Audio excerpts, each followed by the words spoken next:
Well, welcome from the Duke Professoriate. I will represent them for today. I'm Arti, and we are going to start our last panel of the day, and I hope we will end with a bang. I know we will, in fact. It's called Governance Through Public-Private AI Partnerships, and we have four excellent individuals to speak to this issue and related issues surrounding the question of automating the administrative state. We will each of the panelists will speak for approximately 12 or 15 minutes, and then after that, per the routine with the prior panels, I will ask a couple of questions, and then we will go ahead and also encourage questions from the audience, which you can submit using the Q&A function. I hope you will do so. And I will, per the prior panels, also refrain from extensive introduction because we just have so much substance to cover. And I think we can all stipulate to the enormous expertise of all the individuals on this panel. And so I will just give name and affiliation in introducing them. Unlike the other panels, or some of the other panels, we will not go in the order listed on the program, simply because we had a little bit of a chance to do a colloquy beforehand and determined that what would make most sense is for Mason Marks to go first. And Mason is at the University of New Hampshire, followed by Kathy Sharkey, who is at NYU Law School and already has been mentioned as one of the co-authors of the now famous ACUS report. Next, we will have Alicia Solow-Niederman, who is a Klemenko Fellow at Harvard Law School. And last but not least, we will have Nikolas Guggenberger, who is at Yale Law School. So without further ado, I think, Mason, we will turn to you. Thank you so much. I'm just going to share my slides here. Can you see those okay? Great, thank you. All right, so I'm going to talk about my article, Automating FDA Regulation. And the problem I address is the FDA's replacement of scientific data with probabilistic data derived from computer models. And I want to focus in on a case study from the paper, which is the use of models to simulate the binding of molecules to cell surface receptors to predict drug risk. And I argue that these models are likely inaccurate, they're likely biased, and they may even be unlikely to satisfy the FDA's obligations under the Controlled Substances Act. That may not always be the case if these models improve or the way that they're implemented improves. Some of these concerns might be mitigated.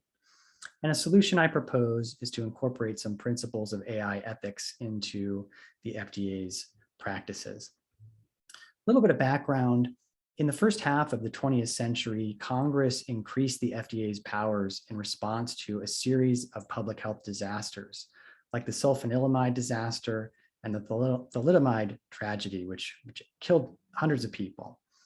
And in the thalidomide case, it resulted in severe birth defects in hundreds of children. And by the 1960s, the FDA was finally testing medical products for both safety and efficacy, and it gave us the rise of the three-phase clinical trial model that we know. But more recently, in the past few decades, the evidentiary standards for the FDA have been on the decline. And one of the examples I discuss in the paper is the controversial approval of the Alzheimer's drug Aduhelm or aducanumab last year against the advice of an expert advisory committee, which had concerns about both safety and efficacy. And part of what made this decision controversial was the fact that it was made through an accelerated approval pathway, and it relied on what are called surrogate endpoints. So these are often things like biochemical markers or other lab values that are believed to reflect an actual improvement in a research subject's life, but don't necessarily correlate or are not necessarily caused or causally related to that improvement. And after this approval, 3 experts from that advisory panel resigned in protest. One of them, Dr. Aaron Kesselheim, of Harvard Medical School said that this is likely the worst FDA approval decision in recent memory. And Professor Carpenter, an expert on FDA history at Harvard University, said that this is what happens when the FDA loses trust.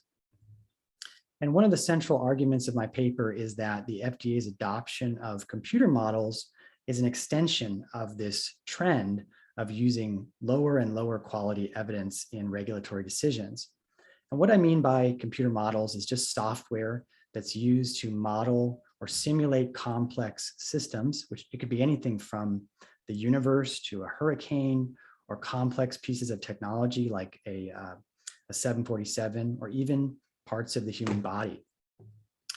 And these are some of the models the FDA is actually using. They range in complexity to how a protein binds to a receptor or a human organ like the heart, like this example from the Living Heart Project. And you can combine models of different organs together to create what are called multi-scale models. And you can even create what is referred to as a virtual human. The virtual humans can then be assembled into cohorts, and you can conduct what are called simulated trials or in silico trials, which I do talk about in the paper. But today I want to focus in on a case study involving molecular modeling that also involves a Southeast Asian plant called Mitragyna speciosa or Kratom, which people consume in Southeast Asia, much like we might consume coffee or tea here to stay alert at work, or maybe at a symposium on a Saturday afternoon. And if you take a higher dose of Kratom, it has a different effect. Instead of acting as a stimulant, it acts more as an analgesic or a pain reliever. It has a sedative effect. And one of the active ingredients is this chemical here, mitragynine. Now, in the past couple decades, Kratom has increased in popularity in the US. It's been used in Southeast Asia for centuries, but in the past 20 years or so, it has risen in popularity here. And the US Drug Enforcement Administration has taken notice, and it has been seizing shipments from Asia. And in 2016, the DEA announced that it was going to prohibit Kratom on a temporary basis due to an imminent public health risk. And it has the authority to do that under the Controlled Substances Act. But this triggered a public backlash because there are about 2 million people who are estimated to use Kratom in the US. And over 100,000 of them signed a White House petition urging the DEA not to schedule Kratom.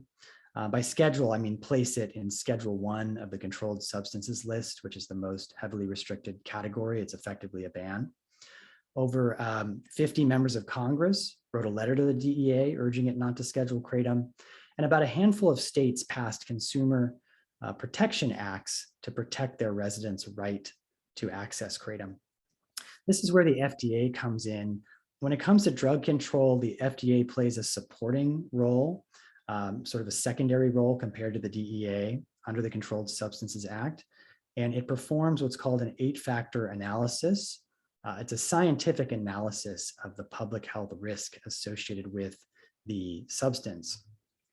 And in 2018, then Commissioner of the FDA, Scott Gottlieb, issued a statement, a press release from the FDA that announced its use of what's called phase methodology to perform part of this 8-factor analysis. And according to Gottlieb, phase simulated how this substance, this compound mitragynine, binds to a cell surface receptor and how tightly it binds, called binding affinity. And the receptor was the mu opioid receptor, which also binds morphine, heroin, and other opioids. And according to Gottlieb, because Kratom binds so tightly, this shows it should be thought of as a dangerous opioid. It might actually exacerbate the opioid crisis. The problem is the situation is actually far more complex than this. This is a cross-section of a cell, and I just want you to focus on the outside of the cell where this molecule is binding and the inside of the cell. It turns out that the phase methodology completely ignored what happens on the inside of cells. And what happens is that when morphine binds, for example, it causes stimulation of an enzyme called beta-arrestin on the interior. And that activation is thought to trigger eventually the respiratory depression, the slow and shallow breathing that's associated with opioid overdose that often leads to death. But when metragenine and other ingredients bind, they don't activate beta-arrestin and they don't cause respiratory depression. A lot of other variables were omitted by the phase methodology, including how a substance is absorbed and distributed within the body, how it's broken down and eliminated, and how easily it passes through the blood-brain barrier. Some substances don't, some substances pass through very easily. The point is that all of these things affect a drug's side effects and its risk profile. And very importantly, I want to point out, the FDA also seemed to avoid considering the public health impact of kratom's availability, as well as the impact if it was to be prohibited. And when you put a substance in Schedule I, you don't just remove it from the marketplace, you actually make it very difficult, if not impossible, to do research on that substance. Many of the 2 million people that use kratom are members of marginalized communities. They may have mental health conditions, they may have substance use conditions. They often rely on kratom to avoid using more harmful substances or more addictive substances like other opioids, according to their personal reports.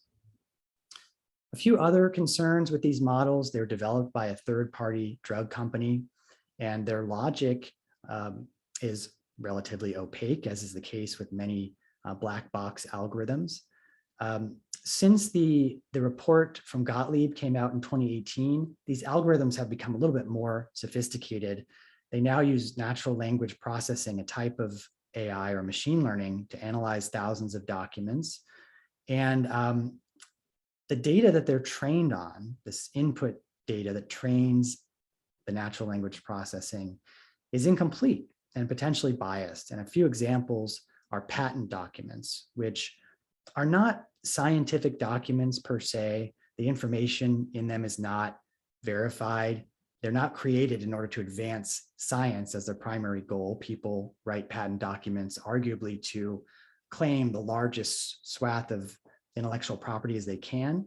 They often contain imaginary technologies or experiments that have not been conducted, that are called prophetic examples. And in this case, the algorithms were trained on a very narrow slice of the literature, coming only from the chemical literature, omitting entire bodies of literature like public health journals and drug policy journals. And more recently, they've incorporated reports from the FAERS database, which Professor Sharkey might touch on in her presentation. These are reports that are submitted by the public to the FDA, but they're also not verified. Now, why is all this concerning? We have many examples in which healthcare algorithms have been biased. They've discriminated, for example, against Black or Asian research subjects or patients. And the concern is that these algorithms could exacerbate existing social inequalities. I mentioned that a lot of the people who use kratom come from marginalized communities. And if you were to schedule kratom and completely stop scientific research on that substance, that could be a real problem for these people who often don't have a lot of other options. There may not be a lot of treatment options for them. And they might suddenly have to shift their use back to heroin or morphine, or experience pain that had caused them to use kratom in the first place. I won't get too much into this, but just quickly, some of the legal implications here. I mentioned that the FDA plays a supporting role under the CSA. It's Section 811 that requires this 8-factor analysis. And what FDA staff are doing is they're substituting the phase methodology for some of their statutory obligations. This is a quote from an article published by FDA scientists. They state that the human resource requirements to perform this analysis are prohibitively resource intensive. And they cite a long backlog of substances for potential scheduling as their motivation. I think you have to ask, is that really the goal of this process? Just cranking out as many scheduling decisions as possible? And I'd argue that isn't really the goal. making sound public health decisions really should be the goal here.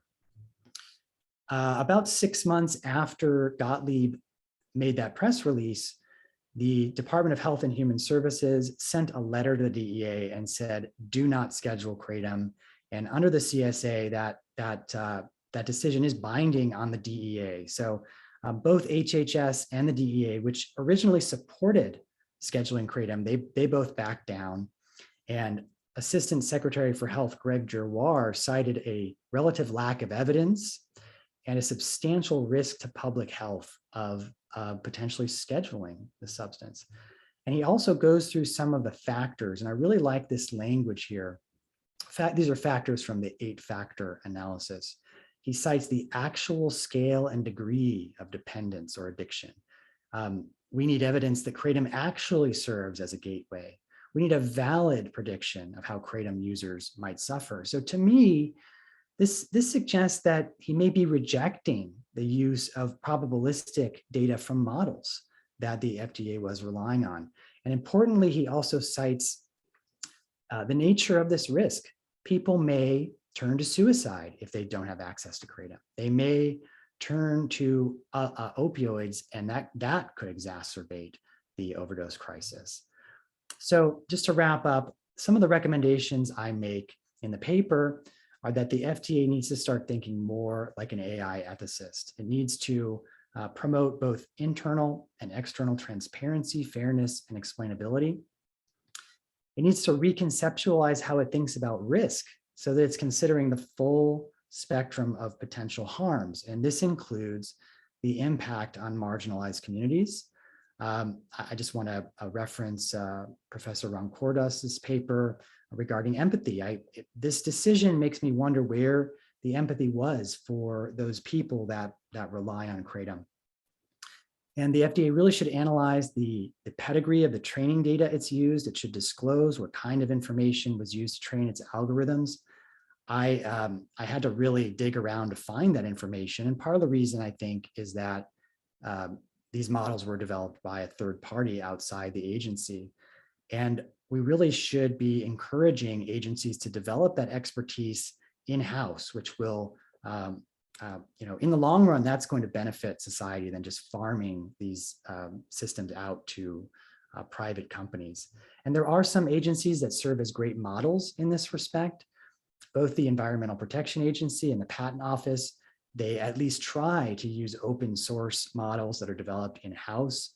The EPA recently has subjected its decision to use computer models to public comment, which is something that the FDA has not done. And it actually uses a very similar type of model called ToxCast to predict the toxic effect of substances. But unlike the FDA, it publishes a whole user manual for people to log on to its website and then actually play around with the data, which I think is really useful. So just to close, in the beginning, I mentioned how the FDA's powers were enhanced in response to a series of public health disasters that really raised the FDA's profile and built trust in the agency and increased safeguards for public health.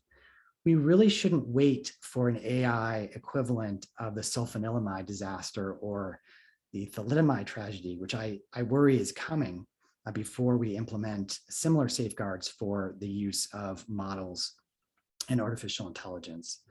Thanks so much.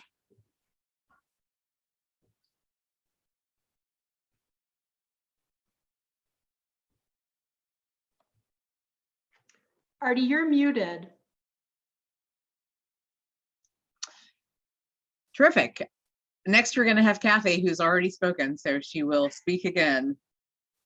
Great, thanks. I thought I was thinking you were singing my praises while muted, so I'll assume that was what was going on. Now, it's great to be here. I want to echo everyone's thanks, both to Mesa and boy, I think, about a year ago or thereabouts, I got this wonderful, email, and you were prescient then and now about this topic and bringing together these extraordinary individuals. I've learned a lot today from the various panels. I'm really excited to engage both with you and with Nikolas and Alicia and Arti here. And thanks to the students for putting this all together. So, and the real starting point really is you've written a phenomenal paper. It's rich in so many ways. I've set a little timer next to me because in 12 minutes or less, I've had to try to prioritize which aspects to hit upon. I want to do the following. I think I want to do three things. The first is I want to situate your really provocative, deeply learned kind of case studies, because there are multiple case studies of the FDA within two thoughts, and then offer a third thought on top about the future. So the two thoughts are first to think in terms of power, maybe the promise and peril, but the power of algorithmic tools, machine learning, AI, to dramatically shift regulatory paradigms. And the FDA, I think, is a phenomenal place to look for this. First and foremost, maybe it's sort of one of the first places that I would think it would be interesting to look, because it's a regulatory body that regulates medical devices and prescription drugs out in the real world that are utilizing these technologies. So one interesting distinction, and some of the various panelists have already talked about, that it's not the kind of if agencies are going to start using these tools, it's the how and in which domains. And in particular, I would just put sharpen that point that regulators that are in the business of regulating these technologies are going to inevitably develop a certain amount of internal capacity, and we should be shocked if we don't see then those technologies affecting some of their internal uses. So the particular regulatory paradigm shift that your paper gives us a great illustrative example about is historically, if we think about the FDA, you mentioned, Dale Carpenter and his wonderful work about the reputational regard in which the FDA is held. That can't be emphasized enough. If we were to do a kind of listing of regulatory entities in the United States and look at that comparatively in the rest of the world, the FDA is like the gold standard. So meaning no disrespect to other agencies, but quick, just anecdote of myself. I teach an entire course at the University of Basel on regulating pharmaceuticals and medical devices. Lots of companies are located there, but they want to know all about the FDA. There are European regulating institutes, et cetera. So that reputational power and influence is really, really big. And a lot of that has been based to date, and I think this dovetails with some of what you were saying, because they have been relatively cautious. What's also interesting, if you think about the FDA compared to almost any other regulating entity in the United States, they are the most stringent ex ante regulator. Namely, you have to go through for prescription drugs, as you know full well, but just to embellish a bit for our audience, 3 levels of clinical trials for prescription drugs, lots of risk classifications for medical devices. So very stringent ex ante regulation. Why is this important? Well, for someone like myself who teaches administrative law and tort law, we sometimes think about the US, we regulate product safety through ex post tort litigation. And it's true, we have a lot more of that than anywhere else in the world. But here, when we're talking about prescription drugs and medical devices, we have the most stringent ex ante regulator, and it turns out we have a lot of tort litigation too. But so it's, and it's put almost all of its efforts historically into this ex ante kind of gatekeeping function. Relatively few resources going into post-market surveillance. And yet, as you detail in your paper, even before we consider AI, there's started to be a shift, namely through different congressional amendments, et cetera. The FDA has tried at least to shift some resources into first just, goading manufacturers to do this post-market testing, then getting a little bit more serious. But still, at the moment, I would say it's mostly this ex ante market clearance regulatory body, relatively little in the ex post surveillance. And we could argue about whether this is good or bad. The reality is a lot of new risk evidence comes to light even after 3 levels of clinical trials.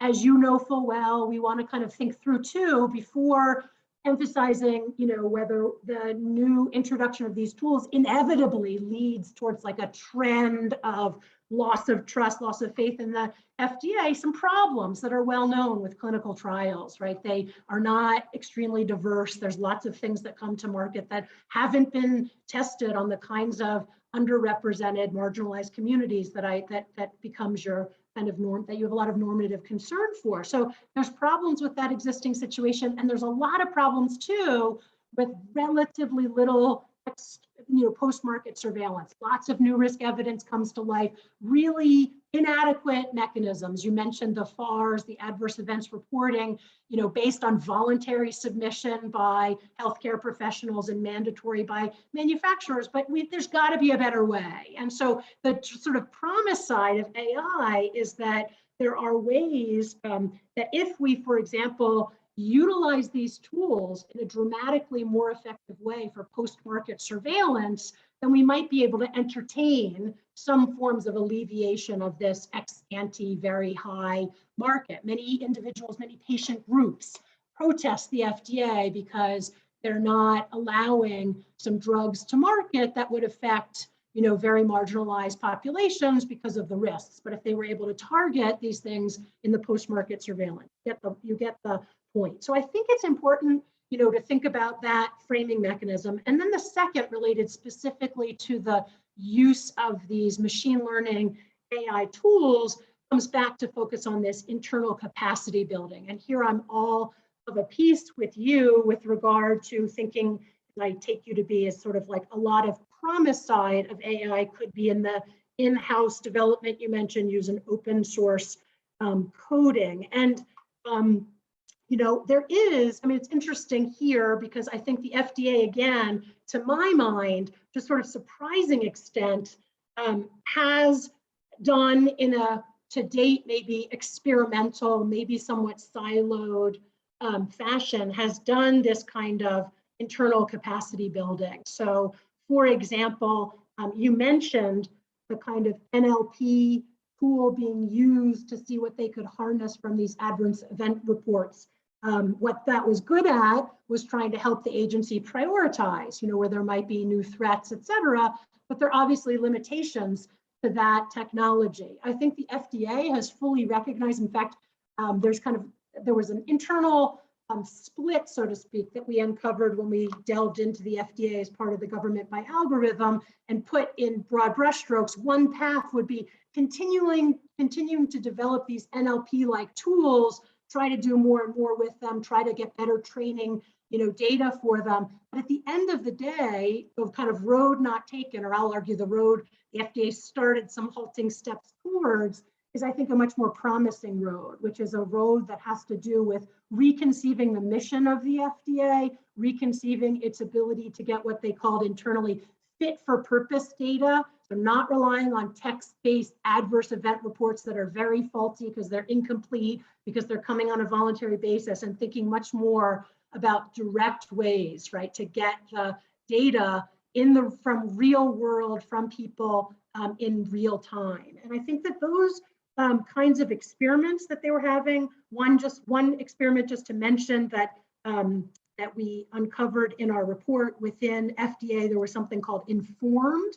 It stands for Information Exchange and Data Transformation. It's an oncology data science initiative. It looks like and it's been described by Sean Cozen, who was the head of it then, as a kind of sandbox where the FDA was basically pairing new talent by having entrepreneurs and residents, pairing that talent with its subject matter experts. This reminds me actually of what Ed Felton was talking about what you need to have if you want to develop these technologies right, is you need the developers of the technologies in the room with the subject matter experts. He was actually talking about end users, but I would extend his thesis to say you need it with the subject matter experts while you experiment. And we shouldn't be experimenting in real time on humans because these are life or death consequences. And the other thing that Cozen talked a lot about was how you had to set up experiments where you could fail cheaply, right? You have to have these regulatory sandbox type situations where you could try to see what the results are and what kinds of skewing you might be finding, et cetera, et cetera. So I see maybe more promise than you do in terms of at least seeing the beginnings of these kinds of internal capacity building efforts.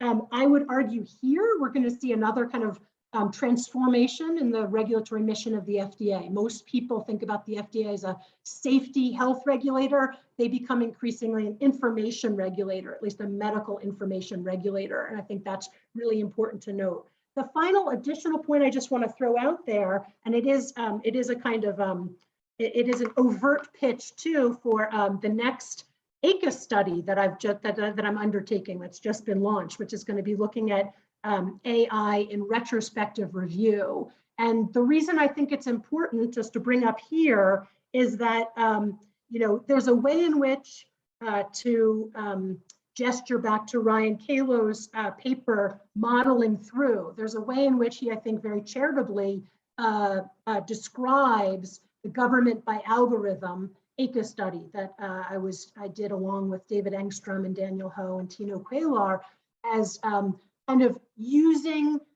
AI. I think Ryan uses words like in a task-oriented manner to speed up or make efficient sort of tasks that the government was always doing. And he was surprised not to see it in other types of uses, particularly things like regulatory impact. That means I'm at 12 minutes, so I'm going to finish the thought here.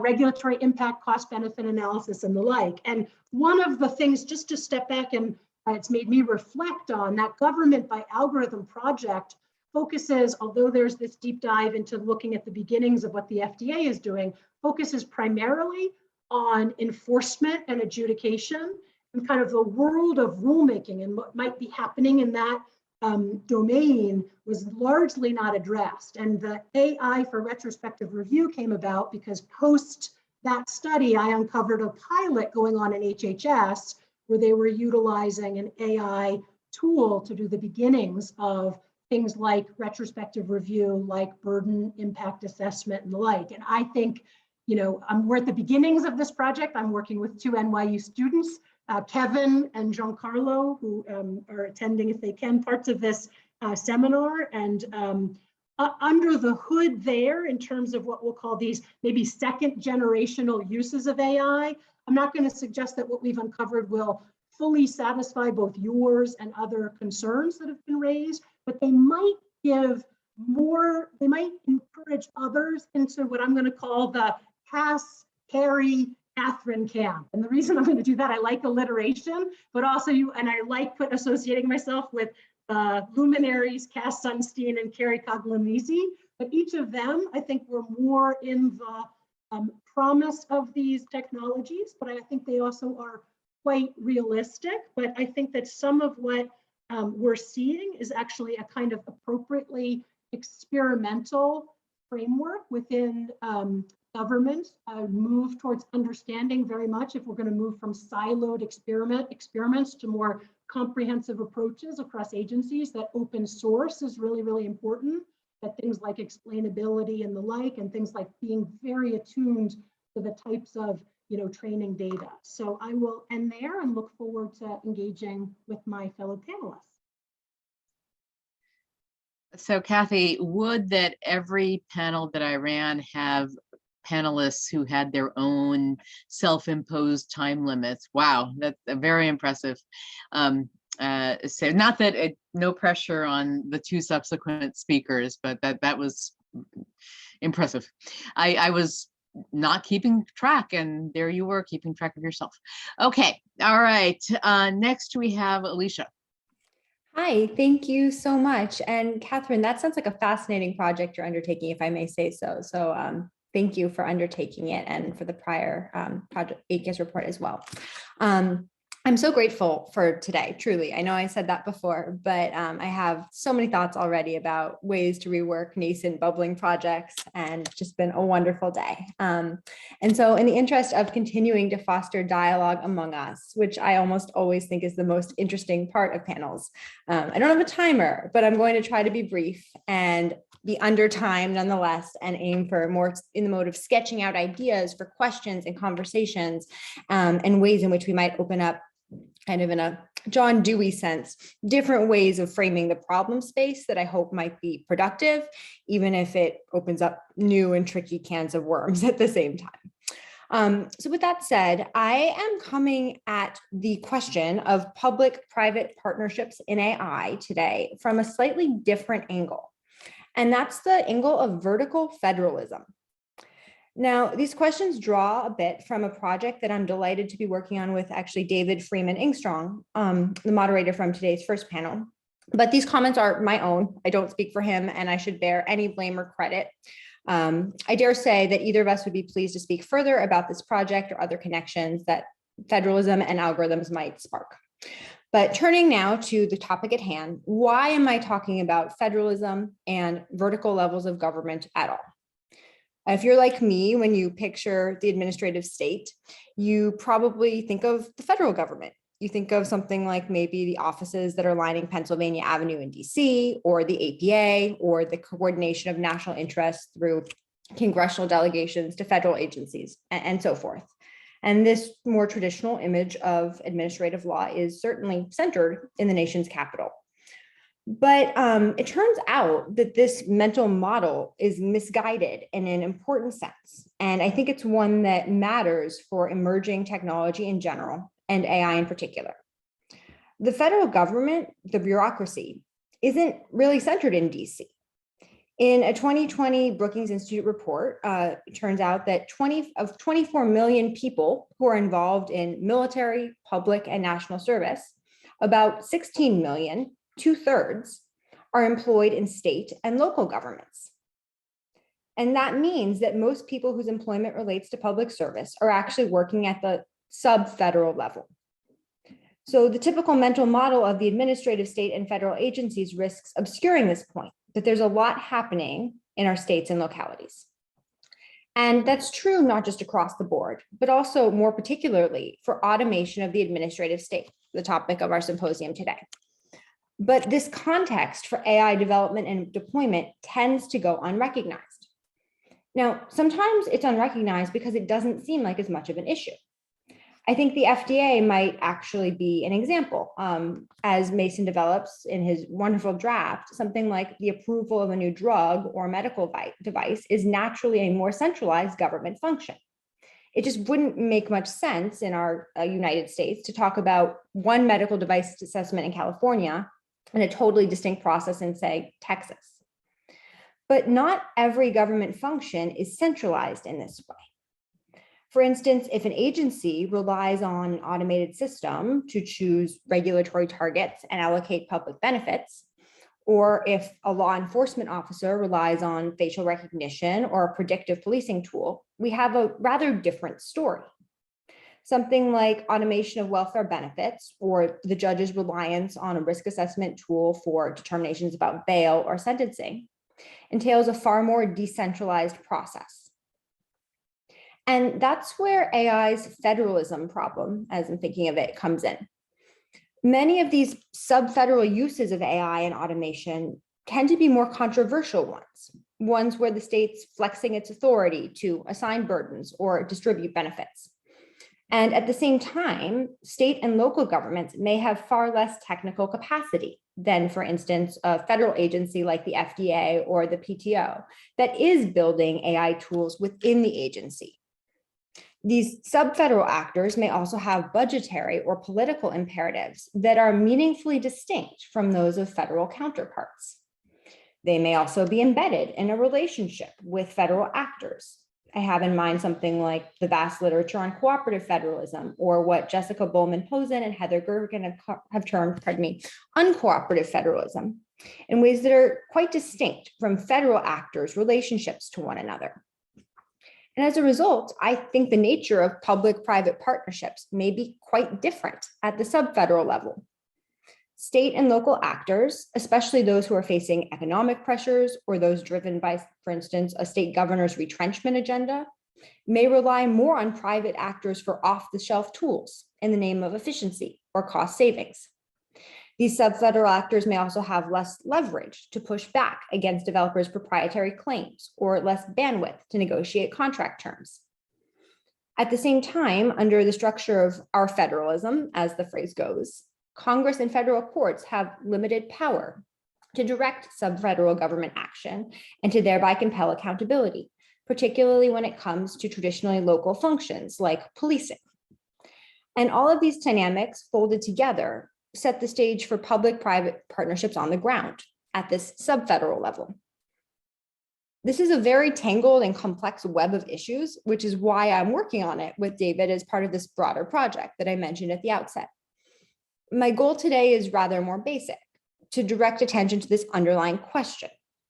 Rather than discuss public-private partnerships in AI as something that's trans-substantive, or rather than focus only on how they may be emerging in different federal agencies, how might these sorts of arrangements be different or not at the federal and sub-federal level? And how might we glean lessons from the federal level as tools are being unrolled at the sub-federal level, and vice versa potentially? Now, I always hate talks, it's just my personal tendency, that don't bring in any data, don't bring in any examples. And I can't offer you a robust empirical survey, but by way of anecdata, I can offer you an example from Connecticut.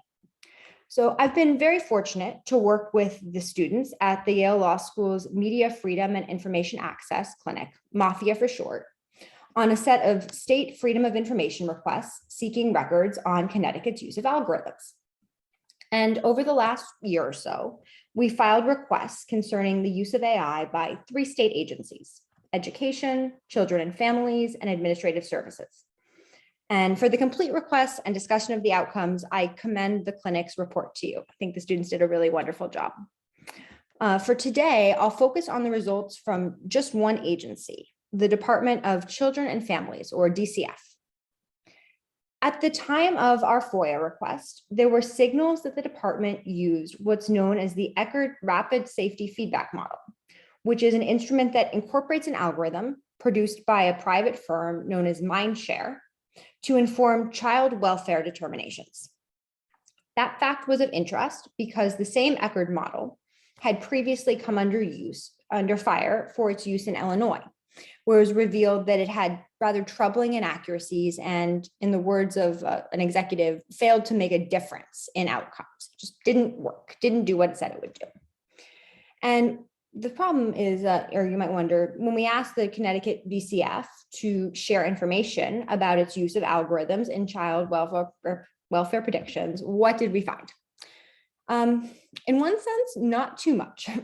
The agency couldn't produce things like the source code for the algorithm, not because it claimed trade secrecy and they claimed it was proprietary, but rather because the agency just didn't have access to it. The statute only gives you access to government records.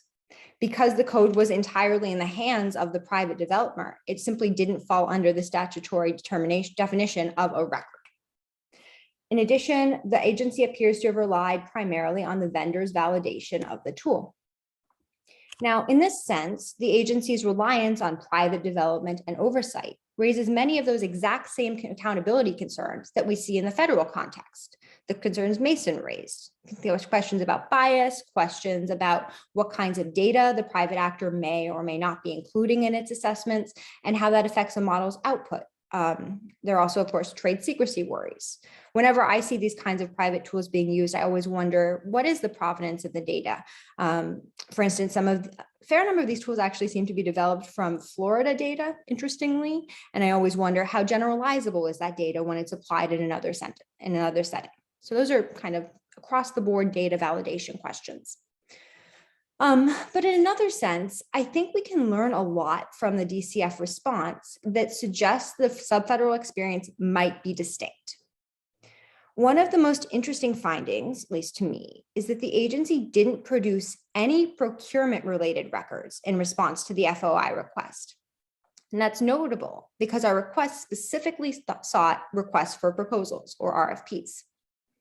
It appears, based on the agency's production, that the cost of the tool was at least initially covered by the private entity, Eckerd itself, and then subsequently funded by a grant from Casey Family Programs, which describes itself as the nation's largest operating foundation focused on safely reducing the need for foster care in the United States.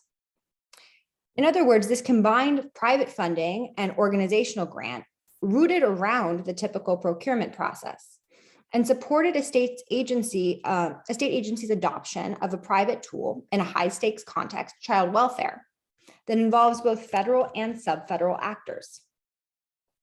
Now, this sort of public-private partnership, embedded within this network of organizational actors, strikes me as meaningfully distinct from the typical image of the federal government automating the administrative state.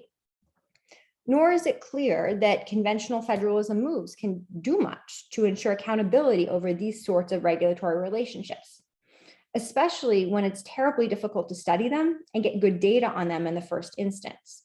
We pursued this FOIA request for over a year, and in the end, only really got decent responses from DCF, and even there didn't get robust information in the way we'd hoped. That's not to denigrate the agency or assume ill will, it's just the way it played out.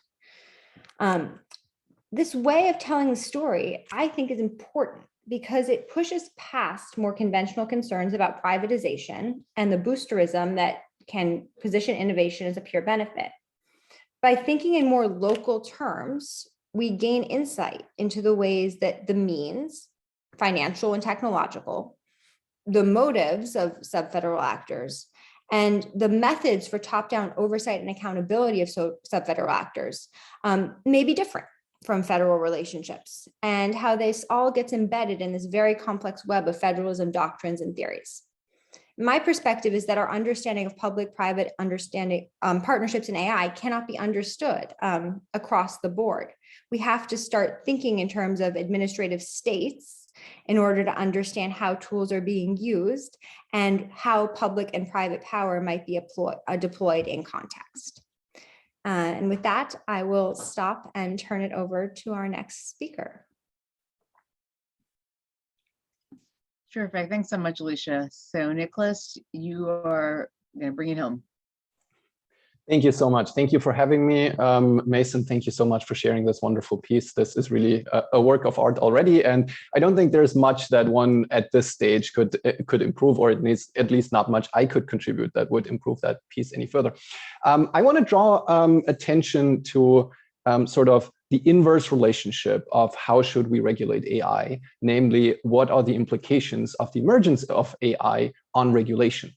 And what does it trigger? So a while ago, there was a report that got headline news, I would assume across the globe, about a study conducted in Europe that surveyed startups. And they concluded that around 40% of the startups that claimed to use AI were in fact not using AI actually. In other words, they were misrepresenting their conduct of business, what they were doing. The reason why they were doing it is rather obvious. They were looking for funding, and they found out that VCs ate up everything that's related to AI. And that's why they labeled their business and their conduct to be AI and to employ AI-based methods. What I want to look at, or what I want to highlight, is sort of a similar phenomena that might occur in the regulatory state, namely AI as a regulatory catalyst. Now, catalysts are chemical substances that reduce the activation energy that's needed in chemical reactions. And in the very same sense, I believe that AI can be a driver of regulation for the better and the worse.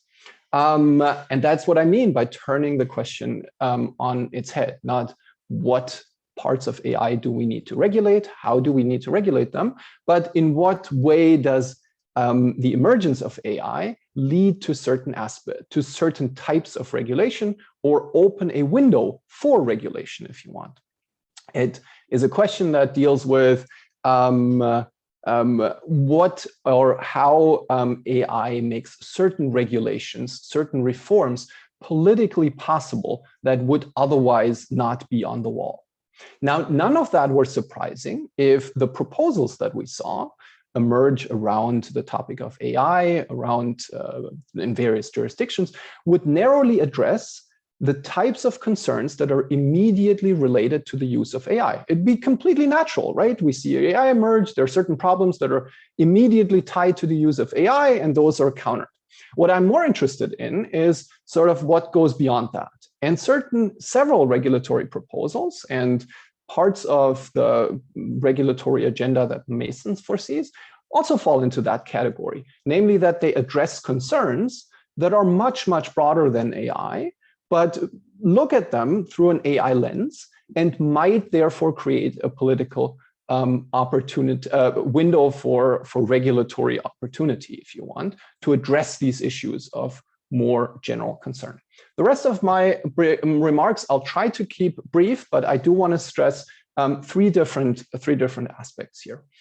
First, I want to try to drill a bit deeper about this distinction between AI-specific concerns and more general concerns that might be related to AI, but are not exclusively tied to AI. Now, to give an example of something that be technologically specific, if we look at high-velocity accidents, then we can almost certainly assume that motorized vehicles are involved in that, right? So if we want to address the problem or the concern of high-velocity accidents, that would inevitably involve regulating motorized vehicles. Let's leave airplanes and other special things apart for now, but you see that there's a very, very immediate tie.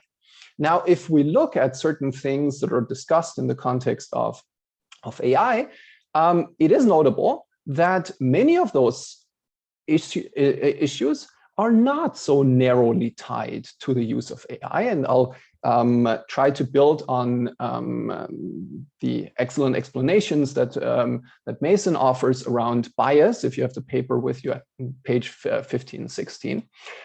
So it's absolutely true that there are plenty of reasons to be concerned with bias and the exacerbation of bias through machine learning, through the use of AI systems, and so on. But then again, is really AI the reason why we should be concerned about these things? Or is it that we should be concerned about these things and it just happens to be that they also occur in the context of AI and that we should address them?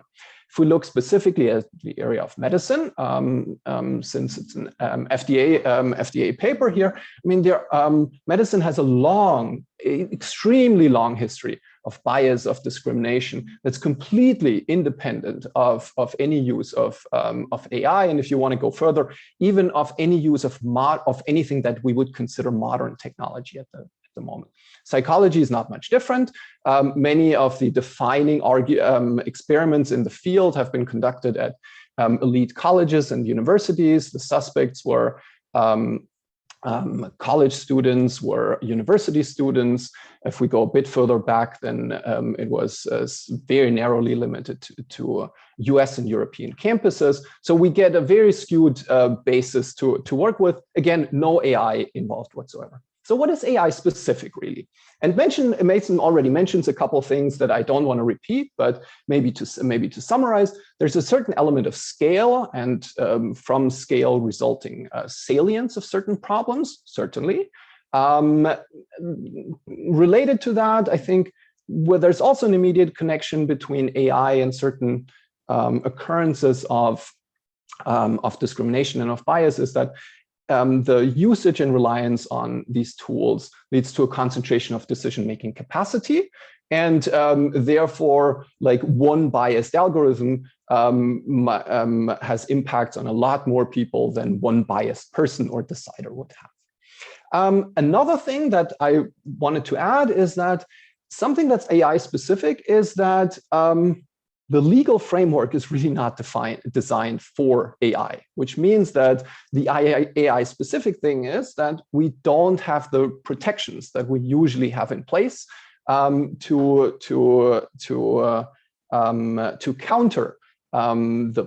counter discrimination and to counter some of the biases. Now, other things, other aspects, more general aspects, are, I believe, not that closely tied to AI. Fairness. Well, it depends on what our benchmark is, but there are many unfair things happening in the world, and some are tied to AI. Most of them are not tied to AI at all. Transparency, I believe, is not an issue that's immediately tied to AI. It depends on the benchmark. Again, of course, if we compare it to sort of the binder, the good old binder in a federal agency, yes, that's easier to subject to due diligence. But if we compare it to a human brain, then AI becomes much more transparent than any human brain would be. Accuracy, or the concerns about accuracy, well, similar, right? There are concerns about accuracy in any sort of decision-making process. So this is to point out that certain things that we address through an AI lens might be much broader than that. And that's for the better and for the worse. One example where now regulation takes up this lens, this AI lens, and then goes much broader is the Artificial Intelligence Act that was proposed by the European Union in 2021. And that has, first of all, a very, very broad definition of what AI is, much broader than most people would understand AI to be. By incorporating that very, very broad definition of AI and tying certain regulatory consequences to it, the regulatory consequences in effect go much beyond what one would usually consider to be an AI-specific problem. It engages in a risk level categorization that is tied to the area in which the AI is deployed, not to the technology itself. So it is not about, to use an analogy, how fast the car drives or how well the brakes work. It is about in what area the car drives, who drives it. And so it is about the circumstances in which it is used, not about the technology in itself. If we look at the behaviors or the usages that are prohibited, some of them are very laudable concerns. It's prohibited to, I'm going to paraphrase one, deploy techniques beyond the person's conscious in order to materially distort a person's behavior. Well, that's a great thing, but is it maybe a great thing in all circumstances and not only when we use AI? This goes to exemplify that we have, or in this case, the European Union has chosen has chosen to address a certain problem or what it perceives to be a certain problem, but then goes way beyond that. And why have they chosen that? My argument would be, well, because it's politically feasible to do that. And it would not have been politically feasible to pass a general regulation that without this reference of AI just bans any sort of techniques, whether they're psychological or physical, that would, beyond the person's consciousness, materially distort a person's behavior. I mean, we'd need to ban advertising. We'd need to ban certain types of how we conduct interior design in stores that's meant to unconsciously influence a person. So what do we do with that? And that's my third and last point, and then I'm going to conclude. First of all, I just find that fascinating. I find it fascinating that this new technology seems to open a regulatory window of opportunity that is broader than the technology itself. That lends itself to political strategy. And it is a lever for change potentially. So if there are areas in which there's gridlock, well, maybe you can open up that gridlock by tying something to the technology, and maybe that is a way forward. Now, this also goes to show that there's an appeal to tech-specific regulation and to bet on tech-specific regulation. Why? Again, because it's feasible. In a similar way, there is an appeal to eye on early regulation. AI and the development of AI is still a very, very early field that has not been captured as much by sort of the entrenched political fights. The fronts are not that clear yet. all of that again creates a political opportunity to steer something in the direction one might want to steer it.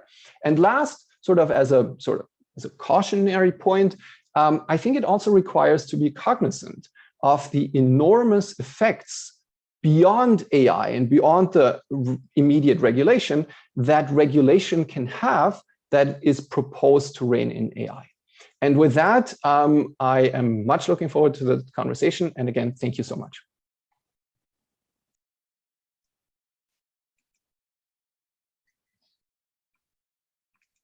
All right, thanks, Nikolas. So I'm going to start off with one question, which is really for all of you, and that relates to the public-private aspect of the panel discussion.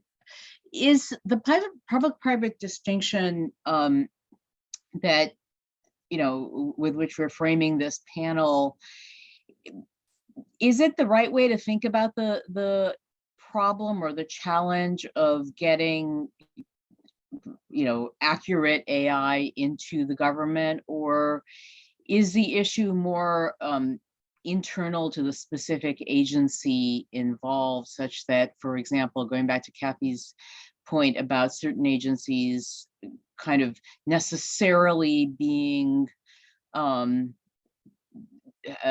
somewhat well-versed in AI because they regulate AI. It's true with the FDA, with the PTO, they're well versed in it to some extent because they're seeing all these AI inventions coming through the transom every day.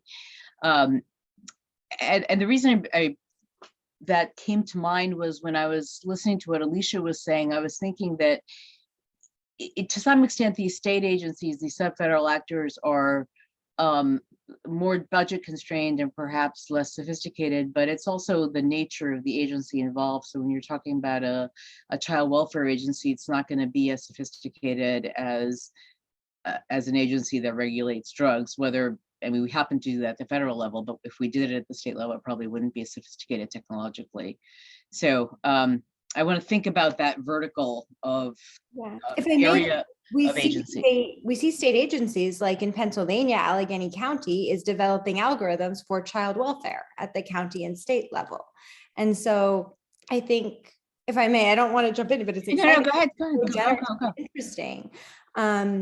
I do think that we tend to get, because classic law divides public-private law, very crisp, clear lines, at least in theory. And I personally don't think it's the most helpful lens. I think that it is much more contextual and a much more messy and complicated story for a lot of reasons. Some of them raised by Hannah in the prior panel about how private power may be leveraged by the state in ways that may fight certain conceptions of what democracy requires, sometimes because the relationship between an off-the-shelf private vendor and an in-house development of an algorithm is just different in the algorithmic context and also at the state and local and federal context. And so my instinct is we should look at what is public and what is private because our normative inclinations about what might be required for accountability might well differ in different contexts. I don't think we should hold, say, a Netflix recommender algorithm to the same standards as a child welfare or the algorithm or the FDA.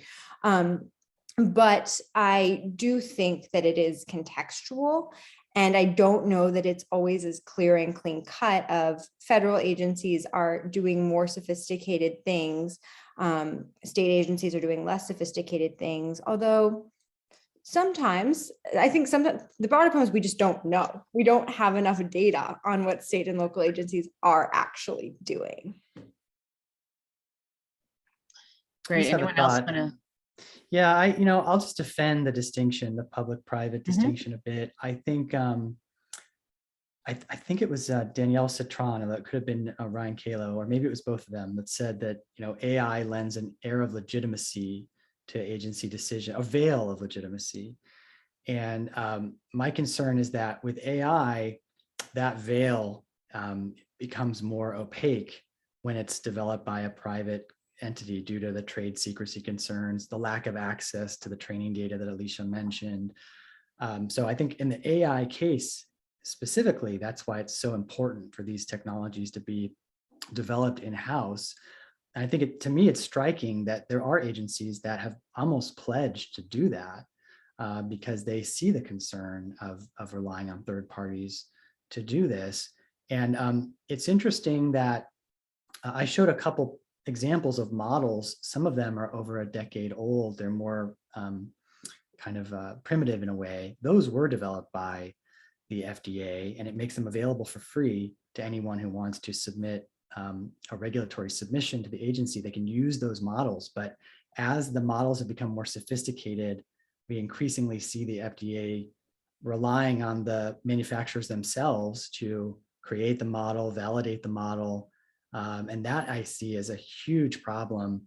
I would really like to see the FDA go back to that model where there's like a central platform that if you want to submit something to the FDA, it's tested on that sort of universal platform, so that the agency has access to the data, the training data, and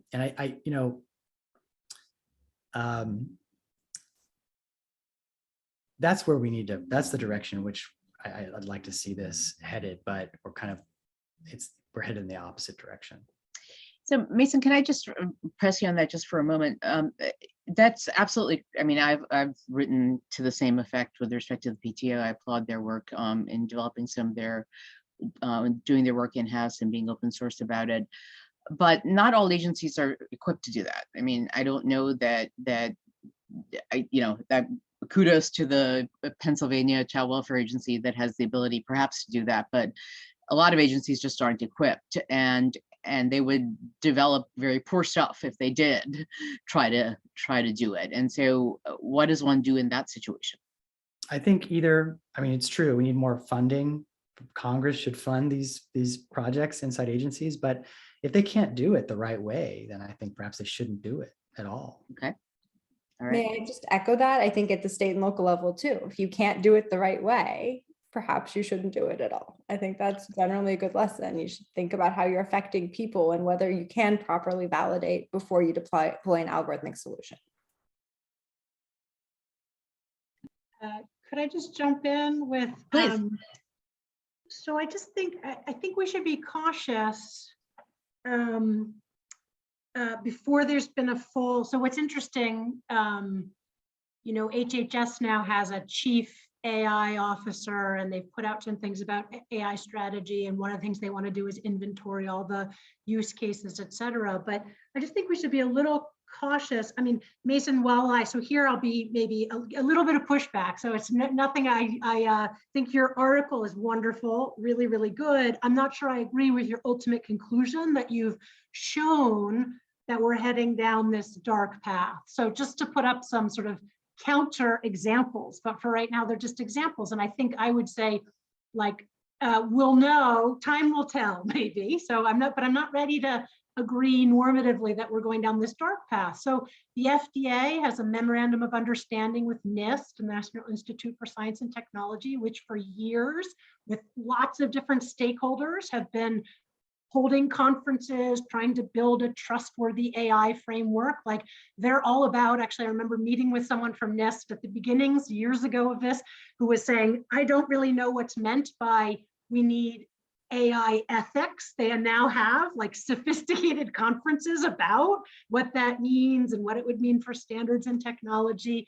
Right? The FDA also has partnered all these open FDA initiatives doing exactly what you said you wish they were doing. They're holding, as far as the latest issue I remember I dipped into a little bit was with regard to microbiome testing, going beyond just genetic testing, and they're holding these challenges where they're giving this platform and data and then inviting people in to use standardized resources. So I guess there's some, to my mind, we might not be going down the dark path. There might be some recognition. It gets back, Arti, to your point, that takes resources, sophistication, and the like. I guess to me, the big question is a little bit less public versus private, but what are the real ways that administrative law constraints are constraining the development of the technology and deployment? And why, I guess for Alicia, I'm so fascinated by your project Like, so what does that say to us though about the lack of those? So I loved your concept of like, we could learn, federal agencies could learn from states. It looks like maybe federal agencies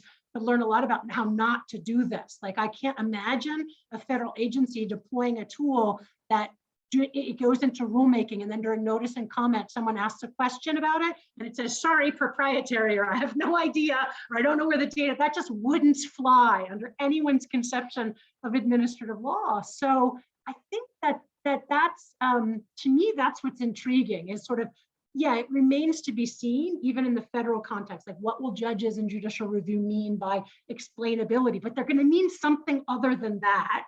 That would not fly in federal administrative lawmaking, rulemaking. So to me, that's what we should be. And likewise, I just don't think the FDA is going to go down this dark path, Mason. They'll be stopped. There's just no way that they're going to have full articulation of your simulated clinical trials, replacing the entire apparatus without any kind of, public input, et cetera, including, I mean, arguably even your case example you showed us today, like there was a backstop. HHS and DEA came in and said, no, enough there. But just to think about like a fully deployed new regulatory framework that sort of went in some way without any kind of scrutiny, I can't see it happening. I think it'll have scrutiny, but will it be scrutinized by the right people? And, will they have an actual say in the matter is more, what I kind of doubt, I suppose. I worry that this veil of legitimacy actually is concealing industry and the FDA becoming closer and closer, which is a trend that people have been concerned about for a long time. And I'm not a pessimist about AI. I'm actually an AI optimist about what it could be if implemented, in a better way. But I certainly take your points. I don't mean to suggest that it's all is lost, or that we shouldn't be looking at AI. Maybe you're more of an FDA pessimist than an AI pessimist. Yeah. Anyway, but I do want to make sure I have one question for Nikolas in particular, and then there's also a question in the chat. So we only have 4 more minutes. Let's make sure we get to both of them. So Nikolas, I just had a really quick question about whether your idea that essentially that AI could serve as a catalyst or a lever, if you will, were you saying that descriptively, or were you saying that's normatively a good thing? Because one could see arguments for normatively being a good thing or a bad thing. I think I meant it both. Descriptively, I think it's happening. In a sense that it does open doors that would otherwise not be openable. In terms of, is it a good thing or a bad thing? I think it's immediately tied to the fact whether the reform in question is endorsed by your normative view. So yes, if you use that to implement what I think is a good idea in regular or in terms of policy, then it's a wonderful thing. If you think that if you are going to propose something that I would be opposed to, then this catalyst would be a horrible idea. So that catalyst can work in any direction, I believe. Although one could also ask the meta question, since you're at Yale, I'll ask the meta question, which is, in general, is it as a meta matter a good idea to use tech as a catalyst to get reforms does it create a certain type of tech exceptionalism to use tech as the lever by which one gets these reforms? But in any event, we can talk offline about that. Alicia, there's a question from Ryan saying, could Alicia say a little bit more about the relative inattention federal and state algorithmic systems are getting? I find I have the opposite intuition, e.g. AI now litigating algorithms, Citron's early work, Felton et al., but perhaps the frame of reference is more recent. And then great talks all around, which I heartily concur with. So sure, that's a great question. And before I go there, if I may share a joke on the sort of the riffing on the tech as opening up new opportunities or changing people's perspectives. I always think back to in 2017, there was a company, Long Island Tea, which changed its name to Blockchain Long Island Tea and saw its stock prices soar overnight. So tech does have a way of changing what people want to do, what they want to invest in, how they want to approach the world. I will, comical or not, I will leave you with that. But to Ryan's serious question, that's a good point. There are many good compilations. I'd add, there's a recent one called Poverty Logarithms, the LAW law, talking about how people might, lawyers defending clients might try to get access to proprietary algorithms and the challenges there, in the welfare context in particular. What I've found is that while there are reports that compile egregious examples, things like Midas that we heard talked about earlier, things like the Danish child welfare system, it tends to be those really awful edge cases on the margins that very often are pure automation, not AI at all. So things like deprivation of welfare benefits in Arkansas, the classic example Ryan, you and Danielle talk about in your great paper.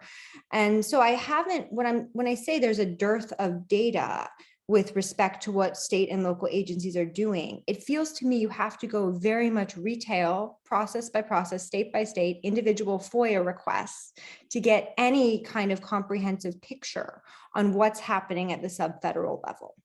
And that without that, and without that kind of retail level FOIA, often going to litigation work, it's very difficult to get a clear picture and a clear enough picture descriptively to be able to draw firm normative or diagnostic conclusions. All right. So on that note, do the folks on the panel have any last parting words? I just wanted to have a quick, Nikolas, I was piqued when you said that thing about private firms, because we found that talking to agency officials too, right? We would see in the public facing documents that they were doing all this AI experimentation. And then we'd talk about, some examples and they were like a logistic regression. And we were like, well, wait a minute, it helped that some of us had at least some level of sophistication, like where's the AI? And there are enormous benefits within the federal government of framing what you're doing. I think, there are grants, there's budgetary money, et cetera. So that was, I think you could extend that there, which is kind of interesting for better or for worse. Like it's, I don't know, like you're as a catalyst, right? That can be good or bad, but it's just to build on that, since you brought up definitions. So if you look into the EU proposal Annex 1, what they define as AI includes statistical approaches, Bayesian estimation, and search and optimization methods, period. So this is, I don't know, probably close to the entire internet then. I'll just say, before I'm branded like the FDA skeptic, I think the FDA does a lot of great work, and I have a lot of respect for the great things they have done. But I agree with Professor Sharkey that the FDA is really more of an information agency than most people realize. And I'll say, given that, I haven't been terribly impressed with how they've dealt with harms resulting from data that fall outside the scope of like physical harm due to a medical device or a drug. They kind of need to evolve. I think they're thinking of algorithmic harms and data harms, but for the most part, I'm not that much of an FDA skeptic. You can come onto the team. You might have to have a C. We'll have to figure out what we call you on the C team of the optimists. No, but the serious point, that just kind of say one quick thing, because with this thinking that I've done about transformation, it's not just FDA. We could talk about NHTSA with regard to how they will regulate autonomous vehicles, et cetera. As they shift to be information regulators, like it does raise really interesting questions about, when we have certain problems like privacy protection, cybersecurity, et cetera, things happening across all of these agencies, more and more kind of thinking about their individual mission and what they're doing, and then who's going to do that layer of things becomes really urgent. So I wouldn't disagree with you that transformation leads you to then think about some issues that might fall outside even of the purview of like the, already by taking it from a health and safety regulator and expanding to an information regulator, you're increasing or transforming its mission. How far does that go, or where does it need then that we need other structures within the federal government to attend to some of these other types of what you call like the digitized harms, privacy, cybersecurity, et cetera, that's going to be across numerous agencies. Yeah, I think that's really insightful to think about them that way. Great. Well, we've gone a few minutes over time. I apologize, generally. That was my fault for not being rigorous enough and beating everyone down. But thank you to a wonderful panel, and we've gotten many compliments in the chat about how great you folks are. So thank you. Yes, a terrific panel. Thank you so much, Professor Rye, for your moderating, and to all the panelists for being a part of this conversation.